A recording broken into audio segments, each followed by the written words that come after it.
Graduation ceremony at my university when Bill Cosby was given an honorary degree, and people who get honorary degrees don't speak at my university, but he grabbed the microphone and then he harangued the students for 20, seemed like 20 minutes.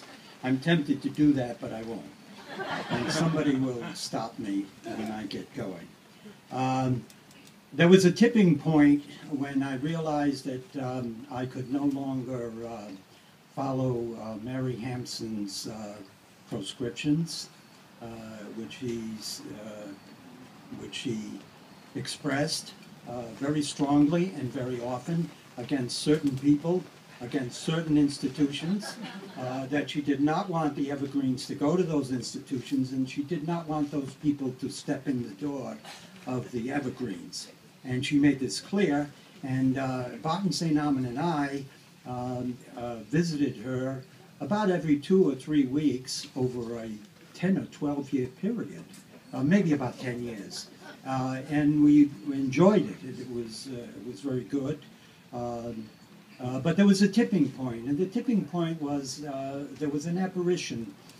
We were sitting in the Evergreens, the three of us, Barton and I and Mary, and there was an apparition coming across the way from here, you know, the pathway. And we looked, and it was red hair. It was red hair, and it was moving fast. And it was a very sunny day, and it was hot. And no, it could be an apparition. What might it be? And she burst in the door, and she and Mary hugged each other. And then they began to talk immediately as if they had always known each other.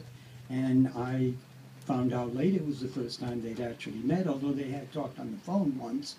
And then Mary produced a letter. She had a letter that had survived the pillage of Harvard University when they came in and stripped the Evergreens and stripped the Homestead of everything they wanted. But of course they weren't smart enough to know that there were more things that they could have wanted. And Mary had Alfred Lee Hampson, her husband, book, its day book. And in the day book there was an unpublished Emily Dickinson poem, which of about 2 lines. And it was a poem that was really addressed to Sue. And it was about the child. It was not the child's violent illness, but it was the child was ill. And she handed it to this apparition, and the apparition stood up and gave a dramatic reading of these 2 lines of the letter and handed it back to Mary. And then everything became kind of anticlimactic. They talked a little bit, and then they kissed, and she left. And she left, she came back, and all I saw was going up the path, and she had a red fox stole, and she had red hair, and it was Julie Harris. You know. And this was the one time I met Julie Harris and talked to her, although she wasn't interested in talking to me or Barton. They had something going, the two of them, at that moment. I wrote a little poem, which I won't read to you, but I pretty much told you about this when Julie Harris died. This is the thing I remembered. And what I remembered really about it was that thinking about that event, thinking about that incident, over time, got me to realize that I had to go against Mary's wishes, that the real future was to open that path. It was to put the 2 places together.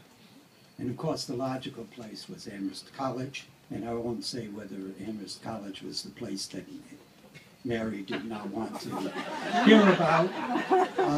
But in any case, I decided at that time, against my conscience and against my loyalty to Mary, which was very strong, that yes, we had to open the house a little bit, we had to do certain things, and we had to make sure that the house was preserved and that it should ultimately go to Amherst College, and it should be joined with the Homestead. So that was important. Now let me backtrack a little bit to the very first thing.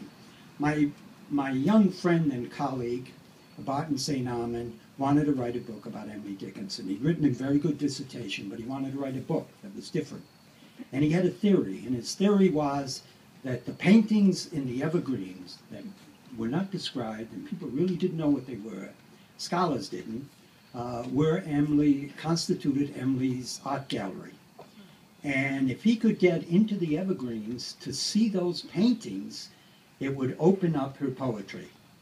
And so he wrote to Mary Hampson against all the advice. Everybody told him she was a martinet, she was a harridan, she was a witch, she was, you know, she was a dingo, whatever she was. In any case, he wrote to her and she said, yes, come up. But Barton still had a little trepidation, and he asked me, I was a colleague, he knew I was interested in Dickinson. He said, why don't you come up with me? Will you come up with me?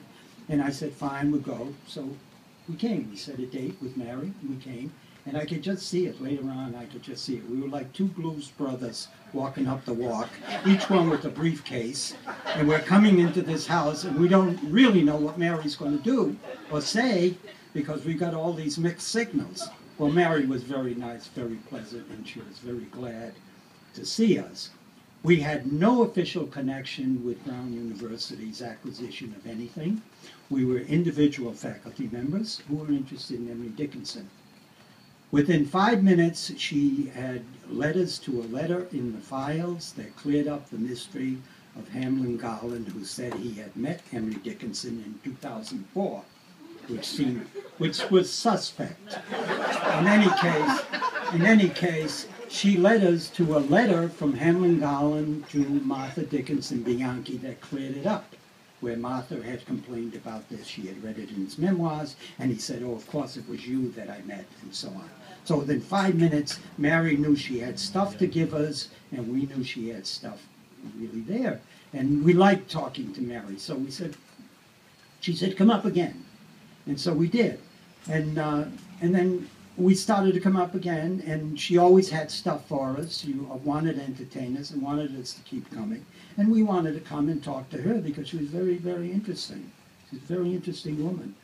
And it just went on from then on. And at some point, over years, at some point, she said, I want to do something for Martha, Martha's books, Martha's belongings. They must go somewhere. They must not go to Amherst. They must not go to Harvard. They must not go to Yale.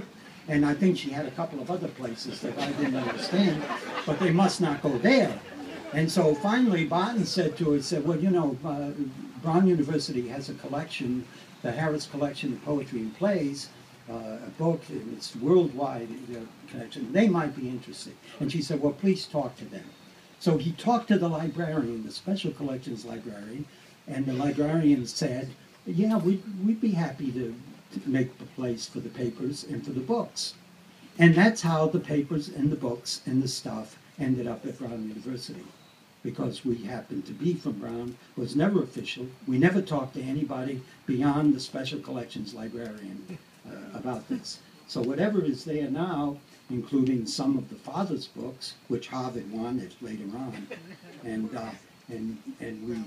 we let Harvard know, by the trustees every days. We said, you had your chance, you picked over the dump, and now the dump is closed, and you can't have them. So that's how those things happened, and it ended up at Brown. Brown never paid for a penny, never bought anything, and as a matter of fact, the trustees never got any money. What we got was mileage, and we got a meal. And Barton and I, when we were feeling especially extravagant, we would have a Monte Cristo sandwich. That's what we had here. Just one last thing about Mary. Mary insisted, after a short while, she insisted on taking us to lunch at the Lord Jeff. We always went to the Lord Jeff. We always went there. She'd have a gin and tonic, which she would explain with her medical training, she would explain was very good for your health to have one. I don't know where she got them other days, but that day she got them at the Lord Jeff. And so, and also she would lecture, she would quiz the waiter, because she always ordered a turkey sandwich, a turkey club, and she would quiz the waiter, is this the real turkey? Did you roast the turkey? When did you roast the turkey? And is this sliced turkey? Whatever it is, I don't want any of that stuff they package in the stores. Every single time. And then we would talk about all sorts of things, and then she would always say, "This lunch is on Emily." As she always said.